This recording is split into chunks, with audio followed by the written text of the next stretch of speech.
ऊपर से 11,000 की लाइन जारी है। हर महीने सैकड़ों लोगों की जान जिलों में जाती है, सरकार कोई संज्ञान नहीं लेती। आज तमाम तरह से कानून व्यवस्था ठप हो गई है। किसान लाइन में लग रहे हैं यूरिया के डीएपी के लिए, उन पर लाठियां बरसाई जा रही हैं, कोई सुनने वाला नहीं है। और जिस तरह से आउटसोर्सिंग पे जो कर्मचारी हैं, आशा आंगनबाड़ी बहनें हों, भोजन माता बहनें हों, पीआरटी होमगार्ड के जवान हों, ग्राम पंचायत सहायक हो, रोजगार सेवक हो, वो वेतन वृद्धि के लिए आंदोलन कर रहे हैं, उनकी सुनवाई कोई नहीं हो रही है। इन तमाम मांगों को लेकर हम लोग पार्लियामेंट में से लेकर सड़कों तक लड़ाई लड़ रहे हैं। अब उत्तर प्रदेश में भी गांव-गांव जाके हम लोगों को इस आंदोलन से जुड़ने का 13 दिन से लगातार विपक्ष के नेता राहुल गांधी वोट चोरी को लेकर के बिहार में यात्रा कर रहे हैं, इस पर क्या कहना है? नहीं, देखिए, बड़ा मुद्दा है वोट। बाबा साहब ने तो जब वोट का अधिकार दिलाया था तो कहा था कि आज मैंने रानी का पेट चीर दिया है, अब राजा बैलेट बॉक्स से तैयार होगा, आपकी वोट से तैयार होगा। वोट को लेकर लोगों के अंदर बड़ा गुस्सा है। किसी भी प्रकार का अगर वोट पे सवाल खड़ा होता है, जनता में आक्रोश होता है।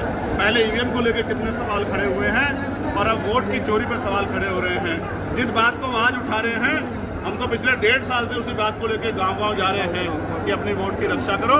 और इसीलिए हमने सिर्फ समस्या नहीं बोली, हमने उसके समाधान के लिए वोट रक्षक 4 वोट रक्षक जो है एक वार्ड में बनाने का निर्णय लिया है और पार्टी उस पर तेजी से काम भी कर रही है। पीएम मोदी के चीन को दौरे को लेकर आप किस नजरिए से देखते हैं? नजरिए से देखने का मतलब तब ऐसे दौरे तो बहुत दिनों से चले आ रहे हैं। उस दौरे के बाद ऐसे दौरे तो अमेरिका के भी हुए थे और कहते थे कि हमारा डंका अमेरिका में बज रहा है, लेकिन जो 50% का टैरिफ है वो डंका बज रहा है या व्यापारियों की कमर टूट रही है, इसका जवाब भी मीडिया को सरकार से मांगना चाहिए। अखिलेश यादव ने एक ट्वीट किया कि स्वदेशी की बात करते हैं, मेड इन इंडिया की बात करते हैं, अब चीन के साथ में ये व्यवहार बना रहे हैं, वहाँ का बाजार यहाँ आएगा, लोगों का जो रोजगार के साधन है वो कम होंगे। इस पर मेरा ये कहना है कि सरकार कहती थी कि आत्मनिर्भर बनो, स्वदेशी मॉडल अपनाओ, तो अब वो स्वदेशी मॉडल कहाँ चला गया है?